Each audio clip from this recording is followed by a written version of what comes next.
Assalamualaikum warahmatullahi wabarakatuh. Perkenalkan, nama saya Muhammad Rizvaldianto. Saya dari Prodi Sastra Inggris angkatan tahun 2020. Di sini saya akan menjelaskan tentang ekonomi untuk mensejahterakan umat. Video ini dibuat untuk memenuhi tugas ujian akhir semester mata kuliah Bahasa Indonesia. Di dalam penjelasan ini akan dibagi dalam 3 bagian. Bagian pertama bab 1, kedua bab 2, dan terakhir bab 3. Oke, so let's start. Bagian pertama bab 1, pendahuluan. Islam merupakan agama yang universal. Universal mempunyai makna bahwa Islam diperuntukkan bagi seluruh manusia di muka bumi dan dapat diterapkan dalam setiap ruang dan waktu sampai akhir zaman. Kita telah mengenal beberapa sistem ekonomi di dunia, antara lain sistem kapitalis, sosialis, maupun sistem ekonomi campuran. Akan tetapi, semua sistem ekonomi yang ada dinilai telah gagal dalam menyelesaikan persoalan ekonomi modern pada masa kini. Islam sebenarnya telah mengajarkan kita kepada umatnya untuk selalu berpegang kepada 2 sumber utama, yaitu Al-Quran dan Al-Hadis. Setiap permasalahan apapun akan terselesaikan selama kita berpegang teguh kepada keduanya, apakah bidang sosial, politik, budaya, hukum, dan lain-lain, termasuk permasalahan dalam bidang ekonomi. Di antaranya adalah Islam telah mengajarkan cara menggunakan sistem ekonomi yang layak. Di dalam ajaran Islam terdapat 2 prinsip utama. Pertama, tidak seorang pun atau sekelompok orang yang berhak mengeksploitasi orang lain. Yang kedua, tidak ada sekelompok orang boleh memisahkan diri dari orang lain dengan tujuan untuk membatasi kegiatan sosial ekonomi di kalangan mereka saja. Islam memandang umat manusia sebagai satu keluarga, maka setiap manusia adalah sama derajatnya di mata Allah dan di depan hukum yang diwahyukannya. Yang kedua adalah bab kedua, penjelasan atau isi dari ekonomi untuk mensejahterakan umat. Ekonomi Islam merupakan ilmu yang mempelajari perilaku ekonomi manusia yang perilakunya diatur berdasarkan aturan agama Islam dan didasari dengan tauhid sebagaimana dirangkum dalam rukun iman dan rukun Islam. Dan bekerja adalah merupakan suatu kewajiban karena Allah SWT memerintahkannya, sebagaimana firman-Nya dalam surat At-Taubah ayat 105 yang berbunyi, "Dan katakanlah, bekerjalah kamu karena Allah dan Rasul-Nya serta orang-orang yang beriman akan melihat pekerjaan itu." Karena kerja membawa pada kemampuan, sebagaimana sabda Rasulullah Muhammad SAW, "Barang siapa di waktu sorenya kelelahan karena kerjanya, maka di waktu sore itu ia mendapat ampunan." Hadis riwayat Tabrani dan Baihaqi. Tujuan ekonomi Islam berpedoman pada segala aturan yang diturunkan oleh Allah SWT dalam sistem Islam mengarah pada tercapainya kebaikan, kesejahteraan, keutamaan, serta menghapuskan kejahatan, kesengsaraan, dan kerugian pada seluruh ciptaannya. Demikian pula dalam hal ekonomi, tujuannya adalah membantu manusia mencapai kemenangan di dunia dan di akhirat. Ada seorang fuqaha asal Mesir bernama Profesor Muhammad Abu Zara mengatakan, ada 3 sasaran hukum Islam yang menunjukkan bahwa Islam diturunkan sebagai rahmat, yaitu pertama, penyucian jiwa agar setiap muslim bisa menjadi sumber kebaikan bagi masyarakat dan lingkungannya. 2. Tegaknya keadilan dalam masyarakat. Keadilan yang dimaksud mencakup aspek kehidupan di bidang dan muamalah. 3. Tercapainya maslahah merupakan puncaknya. Para ulama menyepakati bahwa masalah yang menjadi puncak sasaran harus mencakup 5 jaminan dasar. 1. Keselamatan keyakinan agama. 2. keselamatan jiwa. 3. Keselamatan akal. 4. Keselamatan keluarga dan keturunan. 5. Keselamatan harta benda. Prinsip-prinsip ekonomi secara garis besar. Ekonomi Islam memiliki beberapa. 1. Berbagai sumber daya dipandang sebagai pemberian atau titipan dari Allah SWT kepada manusia. 2. Islam mengakui pemilikan pribadi dalam batas-batas tertentu. 3. Kekuatan penggerak utama ekonomi Islam adalah kerjasama. 4. Ekonomi Islam menolak terjadinya akumulasi kekayaan yang dikuasai oleh segelintir orang saja. 5. Ekonomi Islam menjamin pemilikan masyarakat dan penggunaannya direncanakan untuk kepentingan banyak orang. 6. Seorang muslim harus takut kepada Allah SWT dan hari penentuan di akhirat nanti. 7. Zakat harus dibayarkan atas kekayaan yang telah memenuhi batas. 8. Islam melarang riba dalam segala bentuk apapun itu.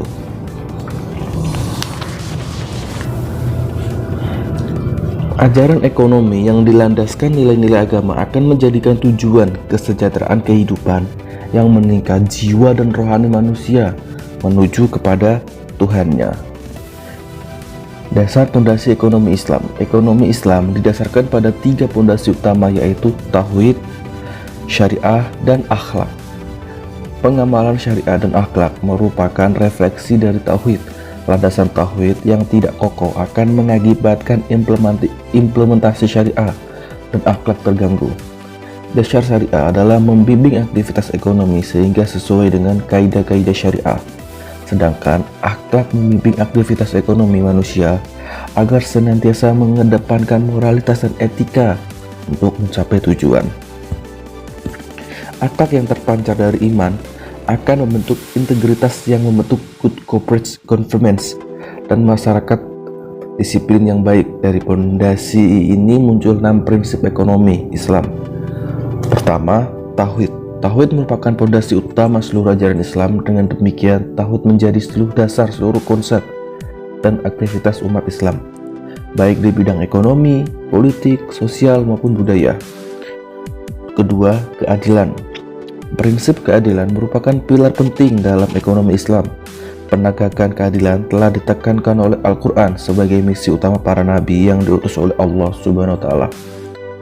Ketiga, kebebasan dan tanggung jawab. Islam menjunjung tinggi hak-hak individu, namun tidak dalam pengertian yang sebebas-bebasnya. Kebebasan individu diatur oleh syariat Islam, di mana ia memiliki batasan-batasan yang harus ditaati. Maslahah. Keempat, maslahah. Maslahah adalah tujuan syariah Islam dan menjadi inti utama syariah Islam itu sendiri. Secara umum, maslahah diartikan sebagai kebaikan kesejahteraan dunia dan akhirat. Kelima, keseimbangan. Syariat Islam mengakui hak pribadi dengan batas-batas tertentu. Syariat menentukan keseimbangan kepentingan individu dan kepentingan masyarakat. Keenam, kejujuran dan kebenaran. Prinsip ini merupakan sendi akhlakul karimah. Prinsip transaksi yang meragukan dilarang, prinsip transaksi yang merugikan dilarang, prinsip mengutamakan kepentingan sosial. Prinsip ini menekankan pentingnya kepentingan bersama yang harus didahulukan tanpa menyebabkan kerugian individu. Prinsip manfaat, prinsip transaksi yang mengandung riba dilarang, prinsip suka sama suka atau saling rela, prinsip kepemilikan yang jelas, prinsip kebebasan tiada paksaan. Setiap orang memiliki kehendak yang bebas dalam menetapkan akad tanpa tunduk kepada paksaan transaksi apapun, kecuali hal yang diharuskan oleh norma keadilan dan kemaslahatan masyarakat. Makna kesejahteraan. Kesejahteraan dalam perspektif ekonomi konvensional, kesejahteraan merupakan tujuan ekonomi termasuk dalam sistem ekonomi konvensional. Akan tetapi terjadi terminologi yang kontroversial karena mempunyai banyak pengertian. Di antaranya diartikan dengan materialisme dan hedonisme murni, sehingga manusia dikatakan sejahtera manakala berkelimpahan harta benda secara materi yang mementingkan kenikmatan fisik semata. tidak sekedar berkecukupan yang jauh dari nilai-nilai norma dan agama. Kesejahteraan dalam perspektif masyarakat modern.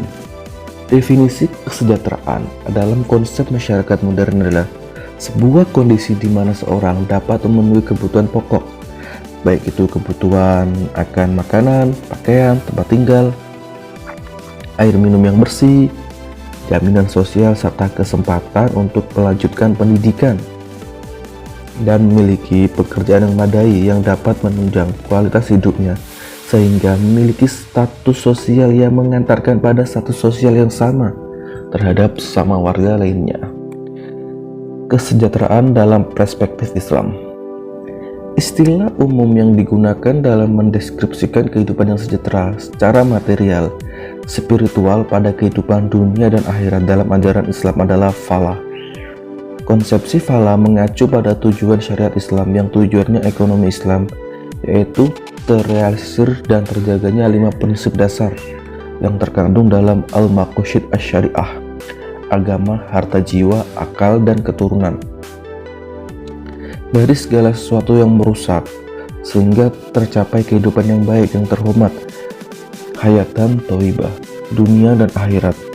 Sedangkan dalam Kamus Besar Bahasa Indonesia berasal dari kata sejahtera yang punya makna aman, sentosa, makmur, dan selamat, terlepas dari segala macam gangguan, kesukaran, dan sebagainya. Kesejahteraan dengan menerapkan sistem ekonomi Islam. Kesejahteraan dengan menerapkan sistem ekonomi Islam adalah sistem yang menganut dan memasukkan nilai-nilai variabel keimanan sebagai unsur yang fundamental dalam mencapai kesejahteraan. Variabel keimanan tersebut sebagai tolak ukur untuk menentukan tindakan ekonomi yang mengelola faktor produksi, konsumsi, distribusi, dan jasa sebelum memasukkan dalam sirkulasi hukum pasar, sehingga terjalin keselarasan dan keseimbangan antara kepentingan individu, kelompok, dan hukum pasar yang diformulasikan melalui berbagai hasil kebijakan lembaga sosial ekonomi masyarakat dan negara dalam bentuk kebijakan yang berasaskan nilai-nilai keimanan, sehingga terjalin suatu stimulasi dan sosialisasi ekonomi yang komprehensif yang dapat mengantarkan individu dan masyarakat untuk mewujudkan kesejahteraan yang baik dan terhormat dunia dan akhirat. Penerapan berbagai sistem ekonomi, baik sistem ekonomi kapitalis maupun sosialis, bisa mewujudkan dan meningkatkan kesejahteraan bagi seluruh masyarakat, serta mewujudkan ketentraman bagi manusia. Bahkan mainstream sistem ekonomi kapitalis dan sosialis tersebut mendominasi perekonomian dunia. Akan tetapi sejarah mencatat terjadi banyak kegagalan atas sistem ekonomi yang diterapkan, bahkan menimbulkan banyak permasalahan di tengah masyarakat bahkan negara. Peristiwa demi peristiwa terjadi mendeskripsikan tentang kelemahan suatu sistem ekonomi. Pada sistem kapitalis sering terdengar para buruh mengadakan demonstrasi agar sistem kontrak kerja yang diberlakukan di perusahaan dihapuskan. Karyawan minta kenaikan gaji, mendorong para manajemen perusahaan untuk membayarkan uang THR, lembur, atau jenis-jenis pembayaran yang lain. Itulah selintas peristiwa yang ditemukan pada suatu negara yang menerapkan sistem ini. Sistem ekonomi yang lain seperti negara Uni Soviet mencoba menerapkan sistem ekonomi sosialis.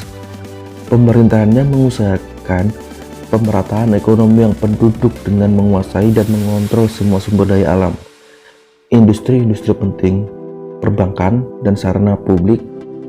Tujuan akhir dari sistem ini adalah kesejahteraan yang merata dalam masyarakat tanpa ada hierarki kelas sosial.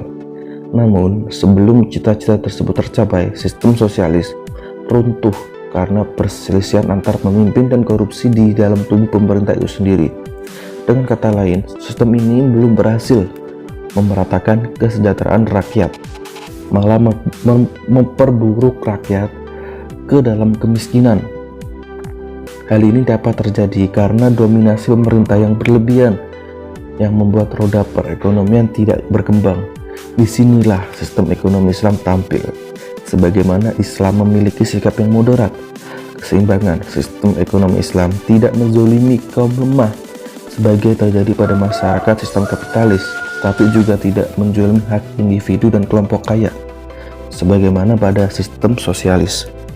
Keduanya sistem ekonomi Islam memiliki peluang untuk kembali tampil, memberikan solusi terhadap permasalahan ekonomi yang ada untuk mensejahterakan rakyat. Kesejahteraan menurut Imam Al-Ghazali adalah tercapainya kemaslahatan. Kemaslahatan sendiri merupakan terpeliharanya tujuan syara al-maqasid asy-syariah. Manusia tidak dapat merasakan kebahagiaan dan kedamaian batin melainkan setelah tercapainya kesejahteraan yang sebenarnya dari seluruh umat manusia di dunia melalui pemenuhan kebutuhan-kebutuhan rohani, materi, dan lain-lain. Untuk mencapai tujuan syariah agar dapat terrealisasinya kemaslahatan, beliau menjabarkan sumber-sumber kesejahteraan, yakni terpeliharanya agama, jiwa, akal, keturunan, dan harta. Sejarah telah mengukir bahwa keberhasilan sistem ekonomi Islam dengan penerapan instrumen yang ada seperti zakat, infak, sedekah, dan wakaf, serta jenis pendapatan lainnya pada pemerintahan awal yang dibangun Rasulullah SAW di Madinah mampu menciptakan suatu aktivitas perekonomian yang membawa kemakmuran dan keluasan pengaruh pada masa itu. Kegiatan ekonomi telah menjadi sarana pencapaian kesejahteraan atau kemakmuran. Nabi Muhammad SAW memperkenalkan sistem ekonomi Islam. Hal ini berawal dari kerjasama antar kaum Muhajirin dan Ansor. Sistem ekonomi Islam yang diperkenalkan antara lain syirkah, kirot, dan khiyar dalam perdagangan. Selain itu juga diperkenalkan sistem musyakoh, mukhabaroh, dan muzara'ah dalam bidang pertanian dan perkebunan. Para sahabat juga melakukan perdagangan dengan penuh kejujuran. Mereka tidak mengurangi timbangan dalam berdagang. Masa kekhalifahan kedua dalam kepemimpinan Islam, Umar bin Khattab juga telah membuktikan bahwa sistem ekonomi Islam mampu menciptakan kesejahteraan. Pada masa ini, angka kemiskinan berhasil ditekan sehingga sulit menjumpai orang yang berhak menerima zakat. Sistem ekonomi Islam dan kesejahteraan dalam tulisan ini hadir mencari celah kemungkinan untuk mewujudkan kembali kesejahteraan masyarakat dengan pengaplikasian sistem ekonomi Islam dengan optimalisasi instrumen ekonomi yang meningkat.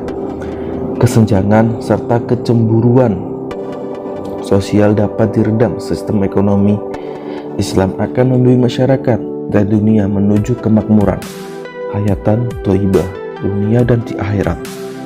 Secara umum dan ringkas, sistem ekonomi Islam dibangun atas prinsip berikut. 1. Alam ini mutlak milik Allah SWT. Dalam Quran surat At-Taha yang berbunyi, kepunyaannya lah semua yang ada di langit, semua yang ada di bumi, semua yang di antara keduanya, dan semua yang di bawah tanah. Kedua, alam merupakan nikmat karunia Allah yang diperuntukkan bagi manusia untuk dimanfaatkan. Dalam Quran surat Al-Luqman ayat 20 yang berbunyi, tidakkah kamu perhatikan sesungguhnya Allah telah menundukkan untuk kepentinganmu apa yang ada di langit dan di bumi, Anda menyempurnakan untuk nikmatinya lahir dan batin. Ketiga, alam karunia Allah ini dinikmati dan dimanfaatkan dengan tidak melampaui batas-batas ketentuan. Keempat, hak milik perseorangan diakui sebagai hasil jeripaya usaha yang halal hanya boleh dipergunakan untuk yang halal-halal pula.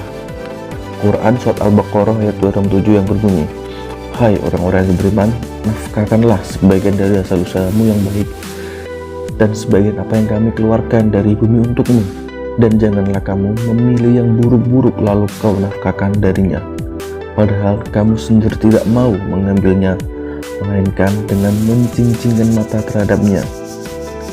Kelima, Allah melarang menimbun kekayaan tanpa ada manfaat bagi sesama. Keenam, di dalam harta orang kaya itu terdapat hak orang miskin, fakir, dan lain sebagainya. Pada Quran surat Az-Zariyat ayat 19 yang berbunyi, dan para harta mereka ada hak orang miskin yang meminta dan orang miskin yang tidak mendapat bagian. Berangkat dari prinsip-prinsip Islam tersebut, sistem ekonomi Islam dirancang bangun bandingkan dengan sistem ekonomi kapitalis yang berprinsip berkorban sekecil-kecilnya untuk mendapatkan keuntungan sebesar-besarnya. Prinsip ekonomi demikian dipergunakan oleh pedagang dan pengusaha yang mencari keuntungan, serta konsumen untuk mendapatkan sisa guna sebesar-besarnya melebihi biaya yang dikeluarkannya. Prinsip ekonomi kapitalis pada akhirnya cenderung menyebabkan seorang untuk berlaku rakus dan tamak terhadap pencarian keuntungan dan pemenuhan kebutuhan. Pada tataran seperti inilah sistem ekonomi kapitalis dibangun, termasuk analisis keseimbangan Pareto optimum. Dalam analisis keseimbangan alokasi efisien individu atau perusahaan akan efisien jika sudah memaksimalisasi utilitas atau faktor produksinya. Padahal menurut sistem ekonomi Islam, manusia dituntut untuk tidak mengkonsumsi dan mengeksploitasi nikmat Allah dengan berlebihan. Jadi, penerapan analisis alokasi efisiensi Pareto yang dibangun dari fungsi utilitas, indifference curve, dan production possibility curve function akan menyebabkan kerusakan di muka bumi ini. Itulah beberapa isi dari bab 2 dari makalah saya. Yang terakhir, bab ketiga, kesimpulan. Sistem merupakan suatu kesatuan yang dijadikan landasan untuk melakukan sesuatu. Sistem seringkali juga disebut cara melakukan sesuatu. Sistem pula yang membedakan apa yang boleh dan apa yang tidak boleh dilakukan. Sistem ekonomi Islam adalah suatu kesatuan yang dijadikan landasan untuk melakukan sesuatu dalam praktek penerapan ilmu ekonomi sehari-harinya bagi individu, keluarga, kelompok, masyarakat maupun pemerintah atau pengusaha dalam rangka mengorganisasi faktor produksi, konsumsi, distribusi, dan pemanfaatan barang dan jasa yang dihasilkan tunduk dalam peraturan atau perundang-undangan Islam sunnatullah. Sistem ekonomi Islam memiliki jalan keadilan dalam mencapai kesejahteraan sosial, bahwa kesejahteraan sosial yang harus tercapai haruslah dibangun di atas landasan keadilan. Kesejahteraan dalam sistem ekonomi Islam adalah terpenuhinya kebutuhan materi dan non-materi maupun di dunia dan di akhirat, berdasarkan kesadaran pribadi di masyarakat untuk patuh dan taat, sadar terhadap hukum-hukum yang dikehendaki oleh Allah SWT melalui petunjuknya dalam Al-Quran, melalui contoh dan keteladanan Rasulullah SAW, dan melalui istihad dan kebaikan para ulama. Oleh karena itu, kesejahteraan bukanlah sebuah cita-cita yang tanpa pengorbanan, tapi membutuhkan perjuangan yang harus terus-menerus diperjuangkan dan berkesinambungan. Sekian dari saya penjelasan tentang ekonomi untuk mensejahterakan umat. Makalah atau saya buat ini mengutip pada website internet e-journal.iaingawi.ac.id dan hilmaneira.blogspot.com. Dari Rahim Muhammad 2016, Sistem Ekonomi Umat dan Kesejahteraan Masyarakat. Sekian dari saya. Terima kasih. Wassalamualaikum warahmatullahi wabarakatuh.